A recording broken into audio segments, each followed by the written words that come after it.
Oi, gente! Como é que vocês estão? Tudo bem com vocês? No vídeo de hoje eu decidi fazer um negócio um pouco diferente. Ao invés de simplesmente responder perguntas no Instagram, eu resolvi postar o meu link dos anônimos para ver o que as pessoas realmente iam falar de mim se elas não pudessem ser identificadas. Eu confesso que eu achava que eu estava preparada, mas pega sua pipoca, pega seu café, porque lá vem chumbo grosso. E lá vem pedrada. Roda a vinheta! Isso sou eu cantando minha vinheta na minha cabeça.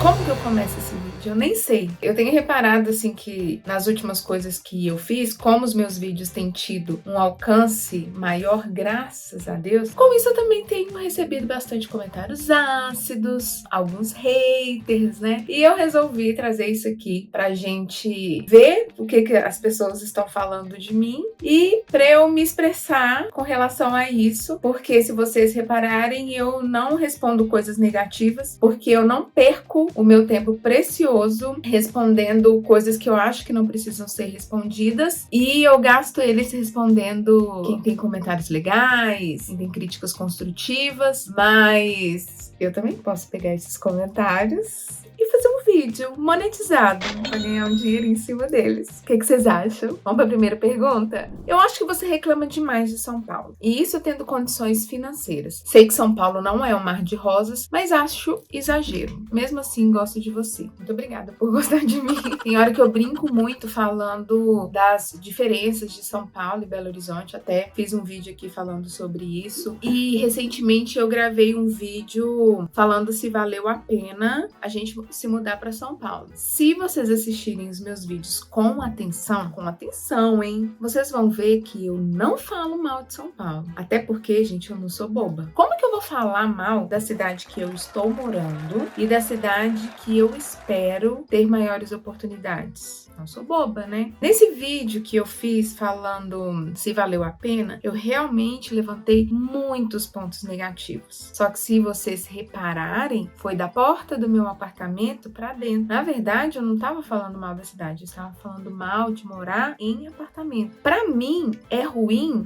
aqui em Belo Horizonte e em qualquer lugar do mundo. Apartamento é sempre ruim pra mim. Eu morava em condomínio de casa, que parece muito com um apartamento, e era ruim. Depois eu fui morar num apartamento e foi ruim. E aí depois eu fui morar em casa e descobri que era muito bom. Então, gente, eu não tava falando mal de São Paulo. Eu estava falando mal de morar em apartamento. Muita gente falou pra eu morar em casa e tal. E aí eu fiquei pensando assim, gente, será que às vezes eu não me expresso muito bem? Será que eu tenho que trabalhar mais a minha forma de falar? Ou eu tenho que ficar explicando tudo tintim por tintim, porque as pessoas não estão entendendo o que eu tô falando? Me questionei muito sobre isso. Mas aí eu vou lendo os comentários e vou vendo as pessoas falando, repetindo exatamente aquilo que eu quis dizer. Teve um comentário que falou até assim: pois é, morar em apartamento é difícil mesmo, não sei o quê, mas infelizmente é o lugar que mais oferece segurança, tem portaria, oferece algumas opções de lazer e tal.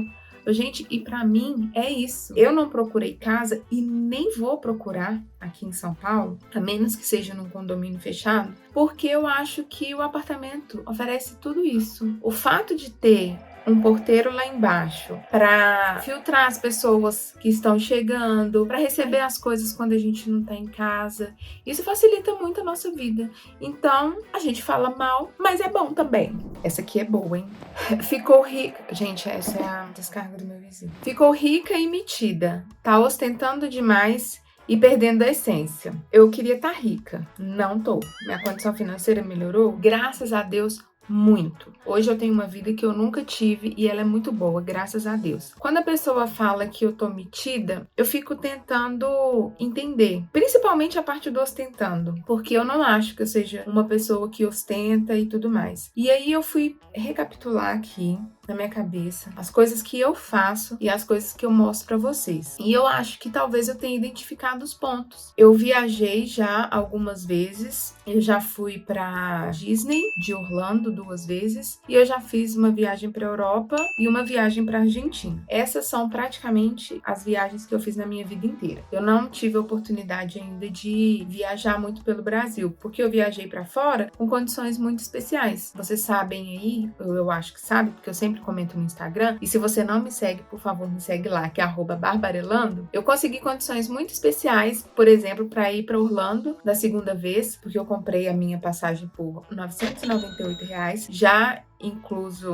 o hotel. Mas não compre, gente, porque agora deu BO em tudo, tá? Não compre. Qualquer hora eu falo sobre isso com vocês. Enfim, tô me justificando de uma coisa que eu não preciso me justificar. Mas eu acho que o ponto é esse. Eu mostrar as minhas coisas de viagem e tal, por mais que eu ache que eu não tava ostentando, eu acho que é isso mesmo. Porque às vezes eu gravava um story falando assim: ai, que vida horrível, eu tomando um cappuccino aos pés da Torre Eiffel. Gente, como que eu falo isso sem parecer mais arrogante do que a pessoa já falou que eu sou? Eu saí da minha casa pra ir lá do outro lado do mundo. Eu não vou fazer um story assim. É brincadeira. A maioria das coisas que eu recebi aqui é porque as pessoas não entendem o meu humor. Se pra você isso é ostentar, tudo bem. Sabe o que eu recomendo, então? Que você não me siga. Porque essa coisa de gente metida, gente que ostenta, não faz bem pra gente. Porque a gente começa a atrelar a nossa felicidade a coisas que a gente não tem, sabe? E eu acho que existem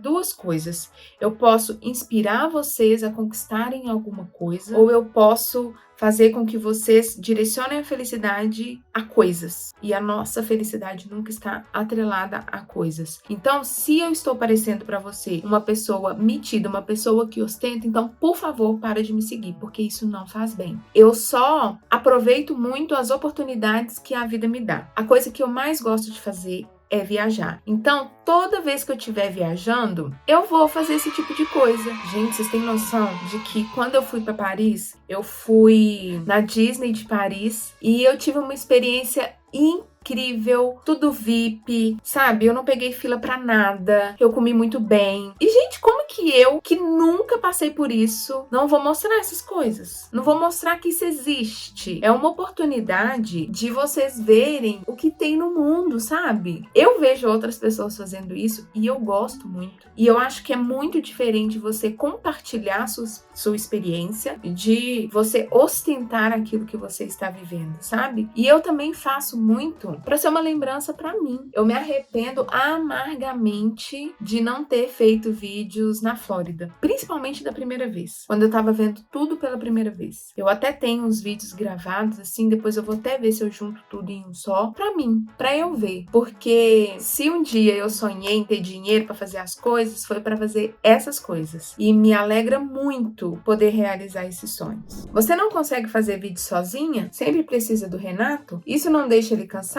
Você quem pediu. Fui eu que pedi mesmo. Hoje o Renato não tá gravando aqui comigo. Foi um pouco proposital, porque eu queria responder essa pergunta. Por isso que a qualidade desse vídeo não vai estar tão boa, porque eu tô gravando com a câmera da frente do meu celular, pra eu conseguir ver se tá tudo enquadrado, bonitinho. E sim, ele sempre grava comigo. Se isso deixa ele cansado, sim, deixa ele cansado. Inclusive, teve uma outra vez que eu tava respondendo perguntas no Instagram, e uma pergunta que eu recebi foi: por que o Renato parece tão desanimado nos meus vídeos? Aí vocês têm que perguntar pra ele, né, gente? Mas é porque às vezes ele tá cansado mesmo, e também é porque ele é assim, gente. Ele tem, né, a persona dele nos vídeos dele e tal, mas na vida real ele é uma pessoa um pouco mais reservada, mais tímido. Então, às vezes não é desânimo. E às vezes ele tá cansado sim. Só que, por exemplo, eu não tenho muita experiência de fazer vídeo. E quando a gente não tem outra pessoa, por exemplo, eu sei que depois vocês vão assistir e vocês vão ter a reação de vocês aí na casa de vocês, mas eu não tenho reação nenhuma. Então, quando eu tô fazendo um vídeo espontâneo, silicone e tudo mais, eu não consigo. Pode ver que nesse vídeo eu nem tô rindo tanto e tal, porque é meio que, sabe, quando você não tem pra quem rir? Aí eu me sinto um pouco imbecil falando com a câmera ainda. Então ele me ajuda, me dá muito essa segurança de me colocar pra frente, de sugerir, porque vocês não veem o vídeo completinho do jeito que eu gravo, né? Muita coisa a gente corta. Tem hora que eu falo assim, ai Renata, eu não sei como que eu continuo agora, e ele me dá essa força, sabe? Principalmente quando a gente vai gravar fora de casa, que eu vou nos mercados, que eu vou nas lojas e tal. Gente, eu não consigo fazer isso sozinha ainda, sabe? Eu fico com muita vergonha de ir nos lugares e ficar falando pra câmera, sabe? Pegar meu celular e ficar assim, e você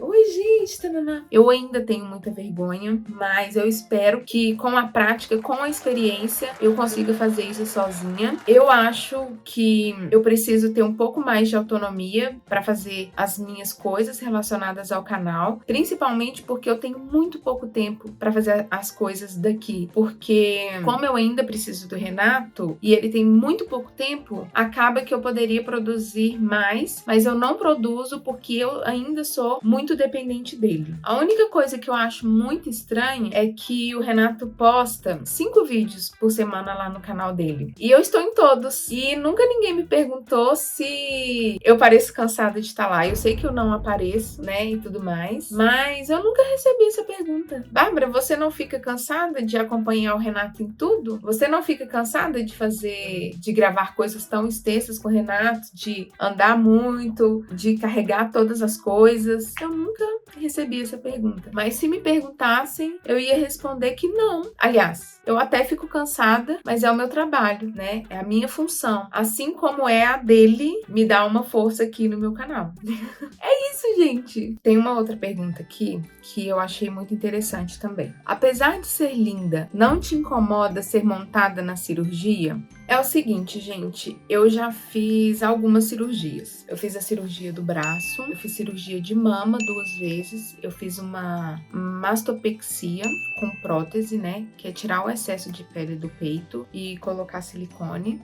Eu tenho, acho que, não sei se é 180 ml ou 220, eu vou olhar isso. E eu fiz uma abdominoplastia. Acontece que eu fiz uma cirurgia bariátrica e eu perdi 65 quilos. Então, essas cirurgias que eu fiz são chamadas de reparadoras. São cirurgias que o objetivo delas é tirar o excesso de pele que tá incomodando a gente. Ele perguntou se me incomoda ser montada na cirurgia. Gente, incomoda. Incomoda porque eu sou cheia de cicatriz. Ainda que eu tenha feito cirurgia, meu corpo não é esculpido, eu não tenho corpão, essas coisas. E hoje eu fico naquela briga de tentar esconder as cicatrizes, né? Que, por exemplo, pode reparar que a maioria dos vídeos que eu gravo aqui no canal é usando manga, porque o meu braço, deixa eu mostrar pra vocês, ele ainda é bem flácido, ó. E eu tenho essa cicatriz aqui e ele ainda é bem flácido. E agora que eu engordei, ganhei bastante peso, aí ele tá mais flácido ainda. E o médico me explicou que não tem como mais tirar a pele, né? Fica assim. Então isso mexe muito com a minha autoestima. Eu tinha que fazer a cirurgia. Chorei.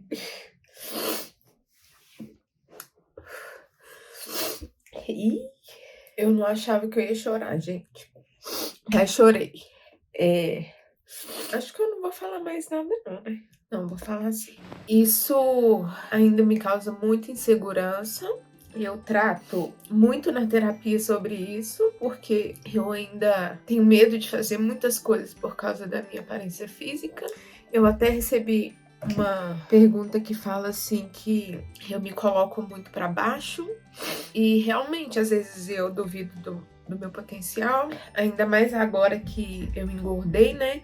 Isso me deixa muito insegura, mas essas cirurgias que eu fiz porque eu precisava. Eu teria que fazer uma da perna ainda porque minha perna ainda é flácida e me incomoda muito, né, quando eu uso saia, esse tipo de coisa. Mas eu não tô muito animada, porque você tem que fazer um repouso, né, você fica limitado de fazer algumas coisas. E aí eu ia até fazer no início desse ano, eu até cheguei a marcar a cirurgia para janeiro. Mas eu pensei assim, nossa, não vou poder viajar, né, ver minha sogra, meu sogro, passar um tempo com a minha mãe. Aí eu desisti. Mas é isso, gente. Não vou falar de trem triste mais não. Chega. Agora vamos para última pergunta que eu selecionei pra gente falar dela aqui. Não lembro de vocês dois falando do seu pai e do Renato também. Gente, o Renato tem pai.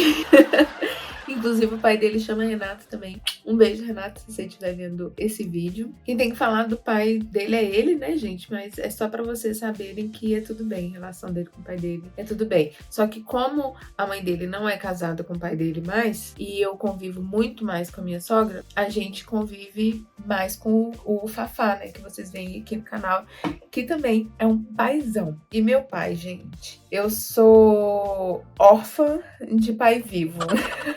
Eu acho que da minha geração, o que mais tem é gente órfã com pai vivo, né? Minha mãe divorciou do meu pai quando eu tinha uns 9 anos, eu acho. E ele optou por seguir a vida dele com outras pessoas. Ele nunca fez papel de pai, ele sumiu. Assim, nos últimos anos, assim, de vez em quando eu tenho alguma notícia dele. Inclusive, semana passada, minha irmã falou assim: Bárbara, seu pai tá atrás de você. É porque lá em casa a gente fala assim, seu pai, porque todo mundo empurra o pai pro outro, mesmo todo mundo sendo filho do mesmo pai. Quando eu era pequena, minha mãe me conta que eu era afeiçoada com meu pai. Eu até morei um ano com ele, que foi um ano muito traumático na minha vida, que deixou muitas sequelas, coisas que eu tenho que trabalhar até hoje, porque são muito difíceis mesmo. E aí, ao longo da vida, ele foi só assumindo cada vez mais, e toda vez que ele aparecia, era pra gerar algum tipo de problema. Então chegou um tempo que eu falei assim, pra mim não dá mais. Esse cara nunca foi meu pai, ele só traz problemas pra vida da gente, pra minha mãe, pros meus irmãos, na época pra minha avó, mãe dele que era viva. Ele era adotado, né, que minha avó faleceu, então eu acho que ele tem muitas questões com isso, né, isso pode ter gerado um monte de problema pra vida deles, mas pra eu ter uma vida saudável, eu tive que realmente não tentar ter nenhuma relação com meu pai, porque ele realmente é uma pessoa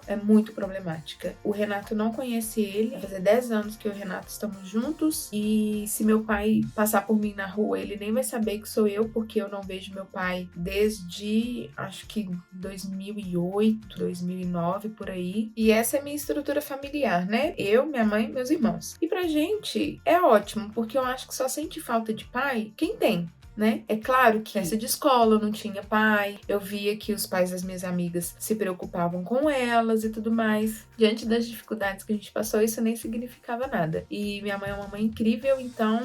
E meu irmão também, ele sempre foi muito responsável, então eu via nele uma figura paterna muito forte e a gente sobreviveu. O importante é que a gente sobreviveu e hoje estamos todos na paz de Deus. E é isso, gente. Eu espero que vocês tenham gostado desse vídeo. Se você gostou, não esquece de deixar o seu like. Mande para alguém que você acha que gosta do meu conteúdo, tá bom? Mais uma vez, muito obrigada por me verem. Um beijo e tchau!